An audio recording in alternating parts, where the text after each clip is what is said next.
Olá, estudantes da terceira série do ensino médio da Escola Professora Carolina Sintra da Silveira.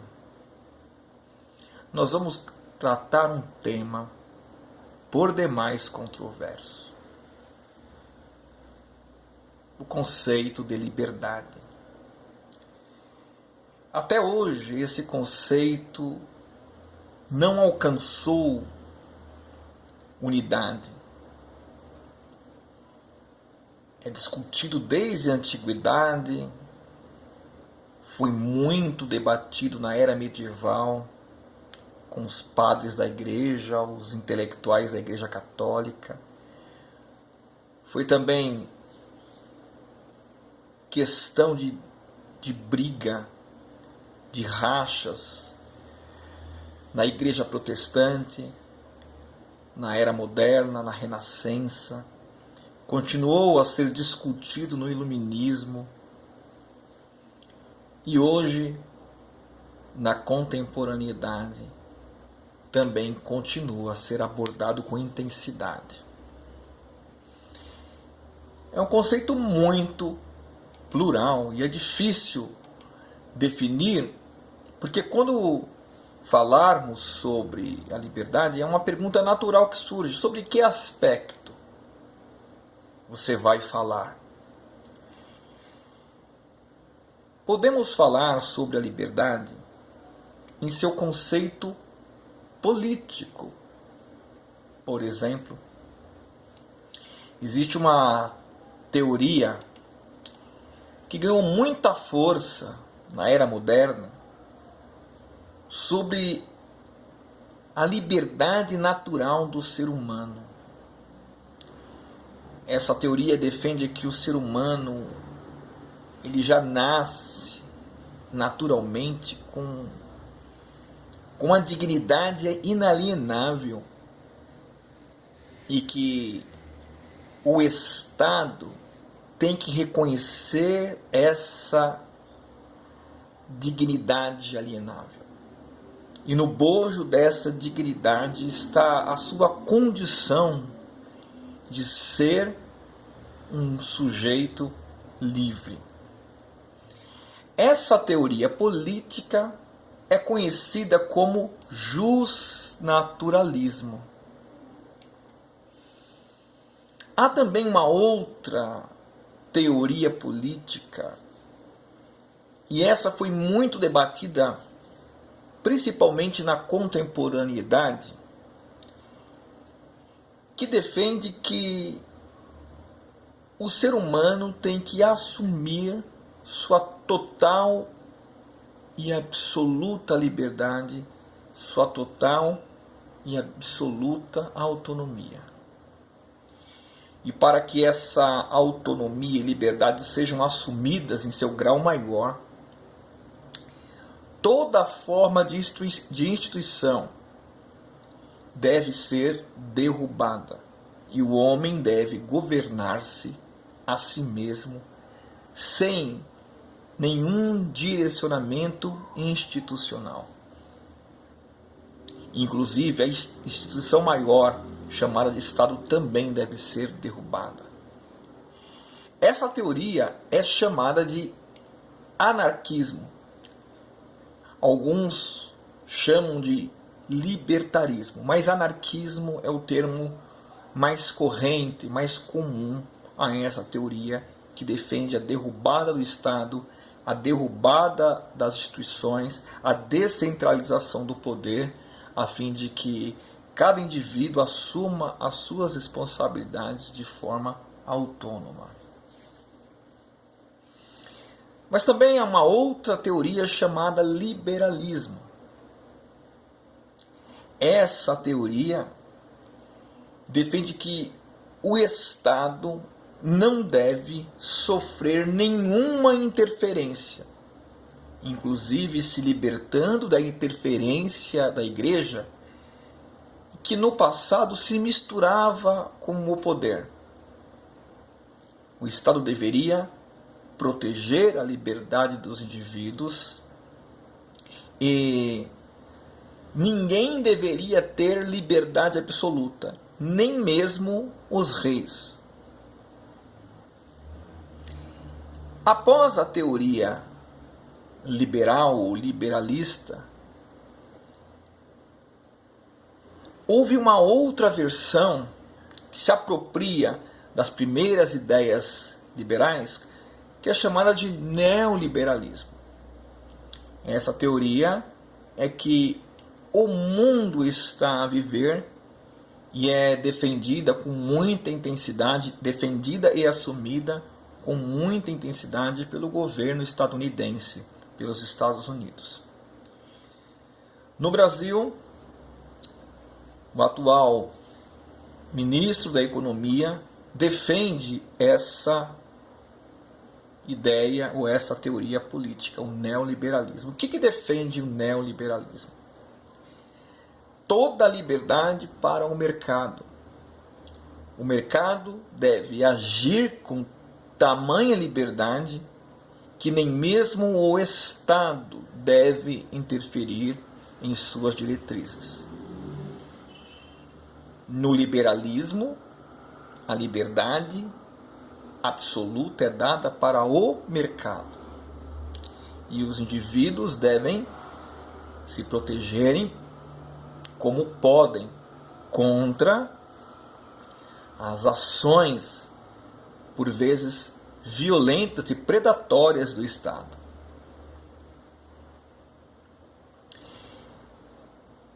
Mas, saindo agora da liberdade política, nós vamos um pouco para a era medieval, onde a questão da liberdade, ela ganhou ou se misturou com a religiosidade da época, principalmente a religiosidade cristã que dominou a Idade Média na Europa. Muitas disputas ocorreram entre pessoas que defendiam a liberdade e outras religiosamente defendiam a soberania de Deus e entendiam que, existindo um Deus soberano, não era possível a liberdade humana. E entre esses filósofos que versaram sobre liberdade, entre os filósofos católicos, se destacam Agostinho de Hipona e Tomás de Aquino.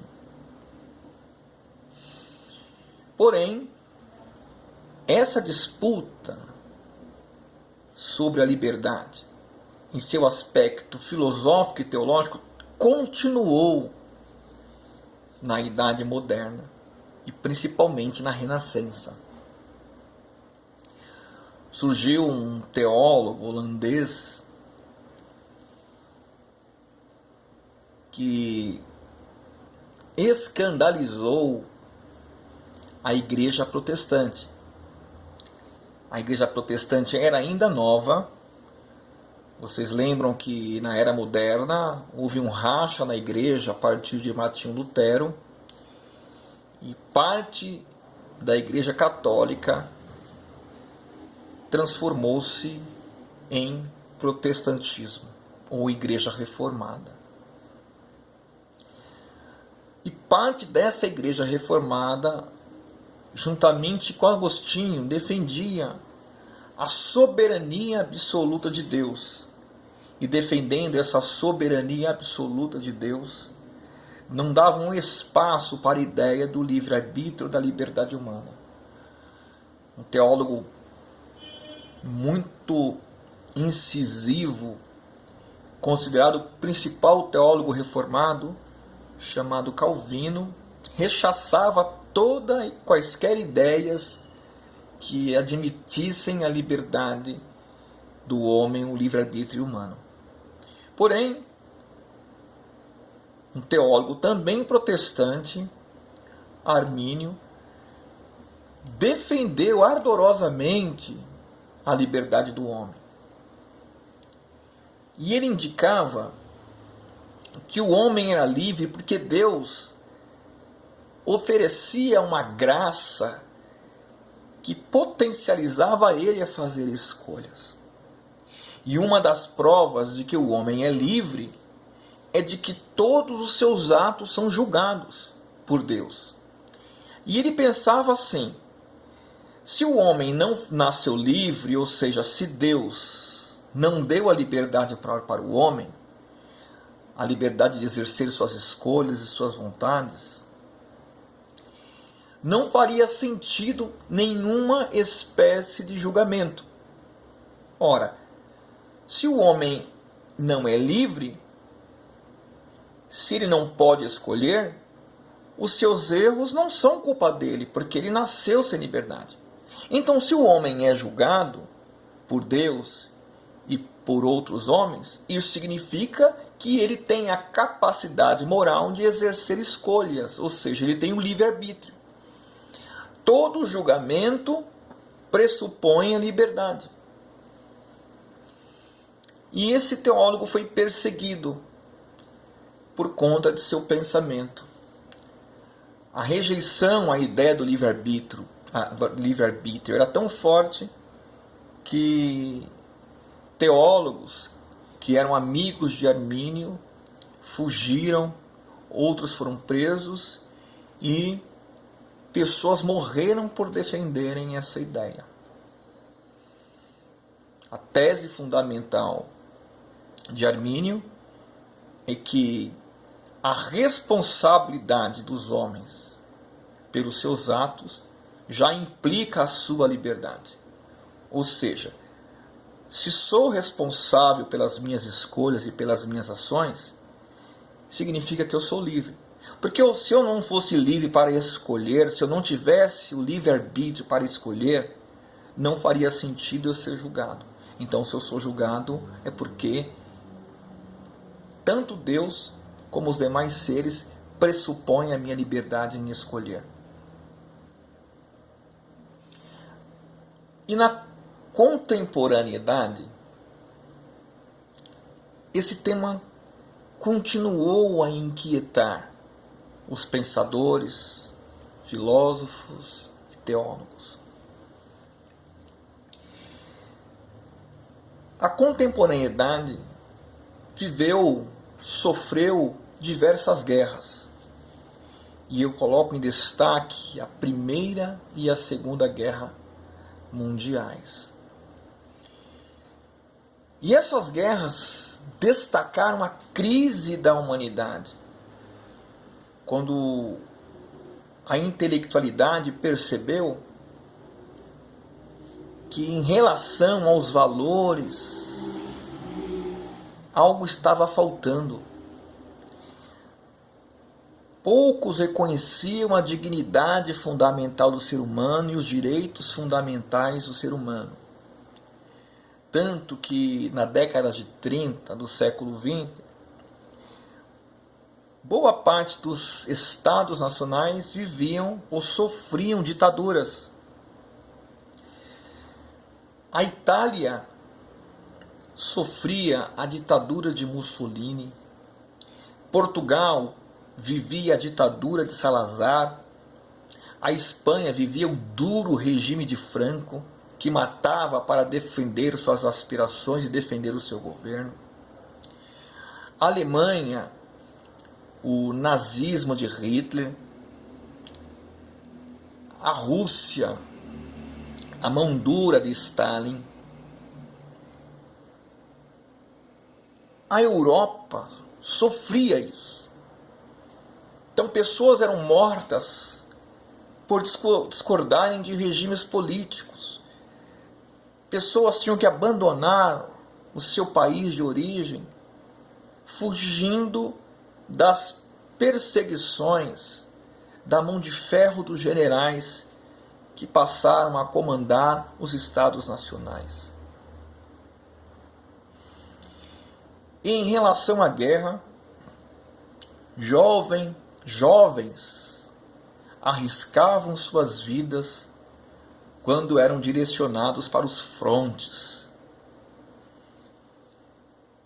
Então, através dessas obrigações de ir à guerra,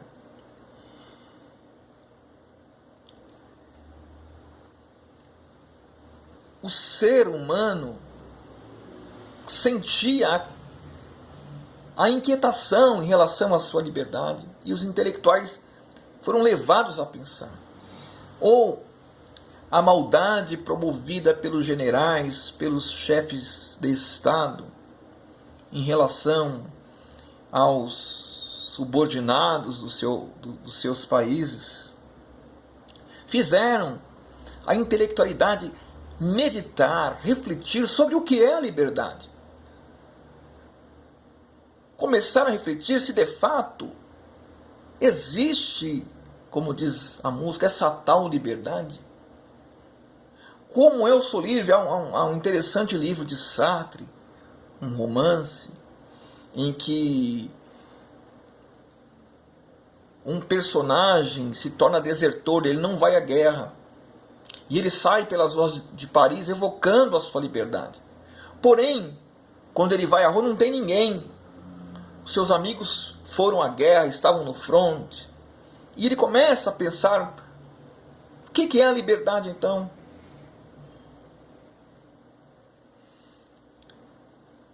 Mas na tentativa de responder essas questões sobre a liberdade, que implicava problemas como a nossa condição, a condição humana, o sentido da vida diante de tudo isso, a valorização ou não da vida. Diante dessas questões surgiram dois grandes pensadores que redirecionaram o conceito de liberdade, repensaram a liberdade e apresentaram a liberdade sobre uma outra plataforma, sobre uma outra base. Um é espanhol e o outro é francês. Eu estou falando dos dois, mas na época haviam vários grandes filósofos que refletiram muito sobre essa questão da liberdade. O pensamento desses dois, de Ortega y Gasset, o filósofo espanhol, e Jean-Paul Sartre, filósofo francês, nessa questão, se assemelhou tanto que a máxima de Ortega y Gasset, escrita um pouco antes da de Sartre sobre a liberdade, ela foi aparenta que Sartre copiou. Inclusive há teóricos que afirmam isso, que Sartre copiou a máxima de Ortega y Gasset. Mas vamos às duas. Nós vamos começar com Ortega y Gasset.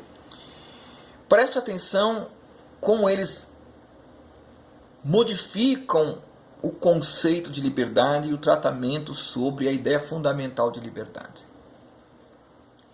Viver é sentir-se fatalmente forçado a exercer a liberdade, a decidir o que vamos ser neste mundo. Não há um momento de descanso para nossa atividade de decisão.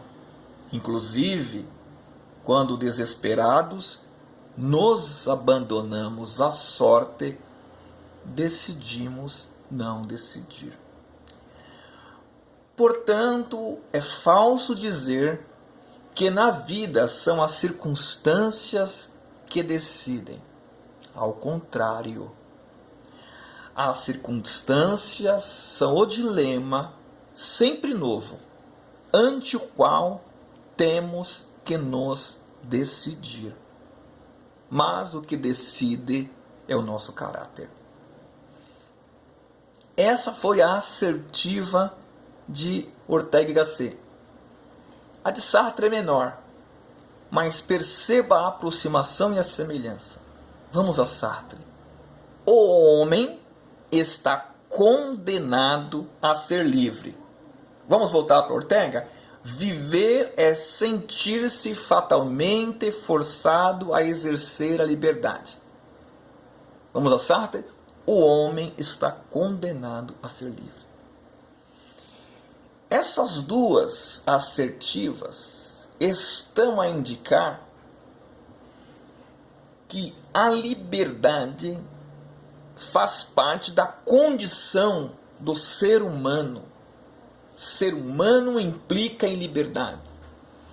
E a liberdade que esses dois filósofos estão a afirmar é a chamada diária a todo ser humano de praticar decisões.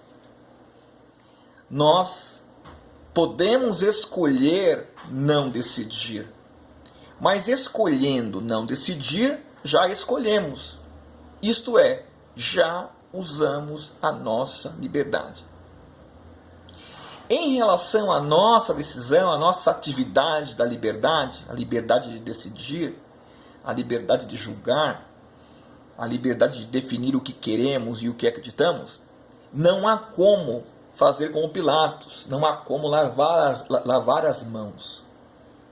Há um impulso natural, isso faz parte da nossa natureza humana, esse impulso de praticar decisões.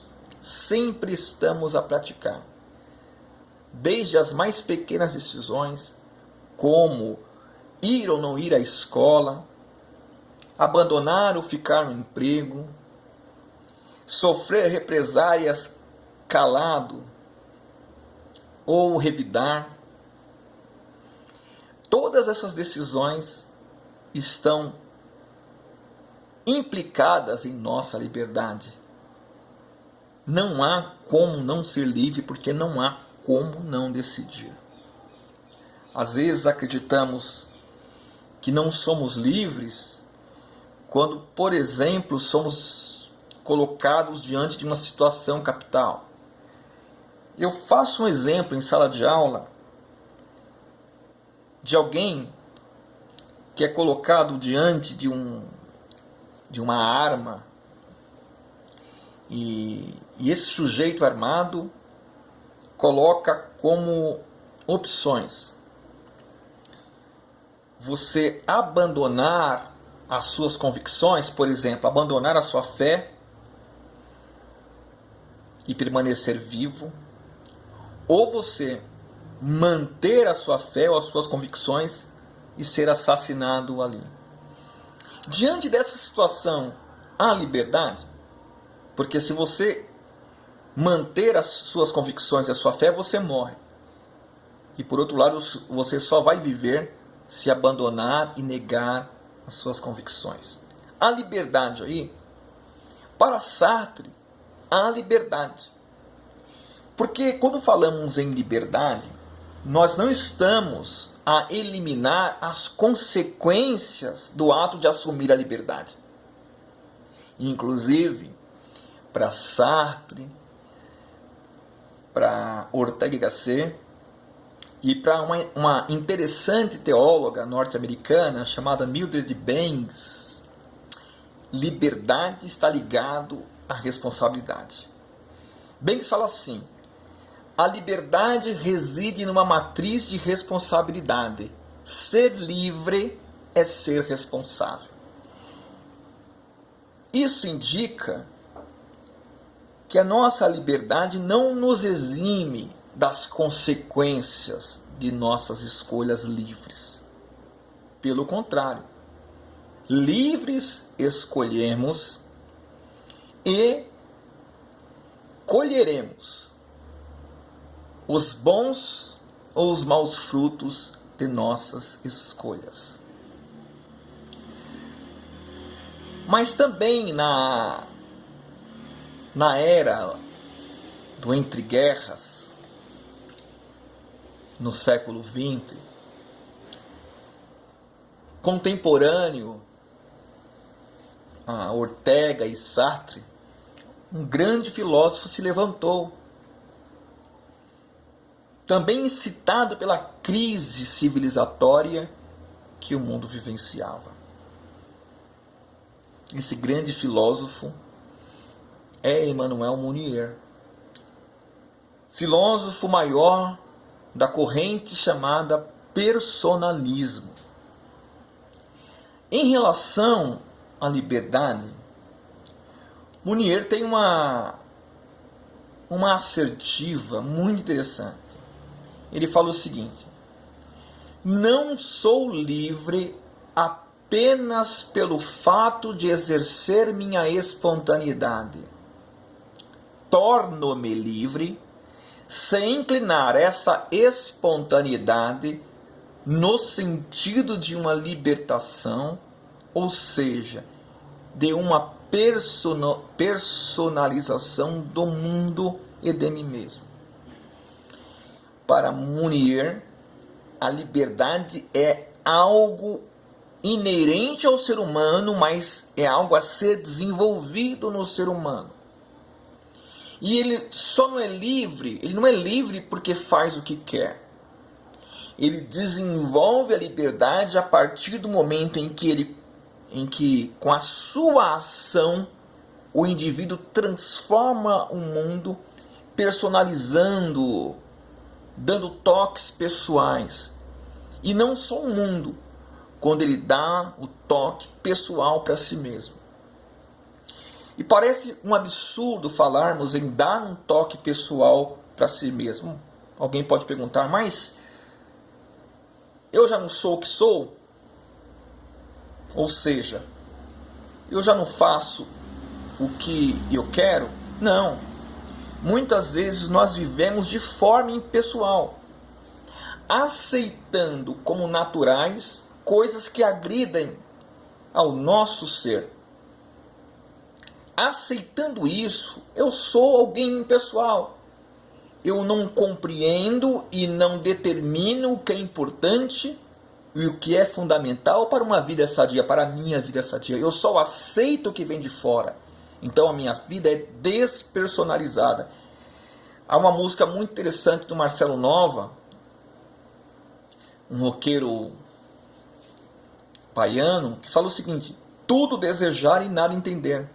Olha que curioso. Olha o que é uma vida despersonalizada, sem identidade. Desejamos muitas coisas sem perceber por que desejamos. Às vezes esse desejo não vem nem da nossa clareza racional. Vem dos impulsos provocados pelos apelos sociais. Então, para Mounier, a liberdade só começa a partir de que eu personalizo a minha vida e personalizo o mundo em que eu vivo. Aí sim eu vou viver segundo eu devo viver e vou habitar um mundo segundo esse mundo deve ser, ou seja, um mundo que aceite as peculiaridades pessoais de cada indivíduo. Um mundo que estabelece à força suas ideias, pela coerção, não dá espaço para as liberdades individuais. Por isso que a liberdade em Mounier é um desenvolvimento. Nós já temos a liberdade, ela é inerente a nós, mas ela precisa ser desenvolvida a partir dessa personalização. Essa transformação do mundo que dá espaço para as peculiaridades e para as vocações pessoais. Para fechar, a teóloga Mildred Banks Winkamp, ela fala o seguinte: a pessoa moral é verdadeiramente livre. No entanto, essa liberdade não é abstrata e irresponsável, mas está dentro do quadro daquilo que é pessoal. A verdadeira liberdade não é o fato de defender alguma coisa, de acreditar em alguma coisa que não é concreta. Eu sou livre. Às vezes a gente fala eu sou livre, nem sabe o que significa, nem vive como uma pessoa livre. Vive respondendo os apelos sociais e se acha livre. Defende a liberdade abstrata, que é sem concretude, sem realidade. E a outra questão que ela fala que a liberdade está dentro do quadro daquilo que é pessoal, ou seja, ela está dentro dessa vivência de ser pessoa. Quando eu começo a agir segundo a clareza da minha razão, segundo os impulsos da minha vocação. Eu preciso estar situado no mundo, entender o meu mundo agir em prol desse mundo. Quando eu ajo em prol do mundo, eu ajo também em prol da minha própria pessoa. Esse tipo de ação já significa o aflorar, o desenvolver a humanidade. Fechando, nós falamos sobre liberdade política nas suas diversas formas, justnaturalismo, liberalismo, neoliberalismo, anarquismo. Falamos dos movimentos teológicos que versavam sobre a liberdade ou contra a liberdade, que se intensificou na era medieval e na era moderna. Destacamos o conceito de livre-arbítrio defendido pelo teólogo holandês Jacob Arminio. E fechamos sobre as ideias de liberdade que foram abordadas no século XX, principalmente no período do entreguerras, nos anos meados de 30 e anos 40. Saúdem, estudem, reflitam sobre a liberdade. Porque refletir sobre a liberdade é, entre outras coisas, refletir sobre a sua responsabilidade ou a sua necessária responsabilidade ao praticar escolhas, ao se envolver ou se engajar em projetos.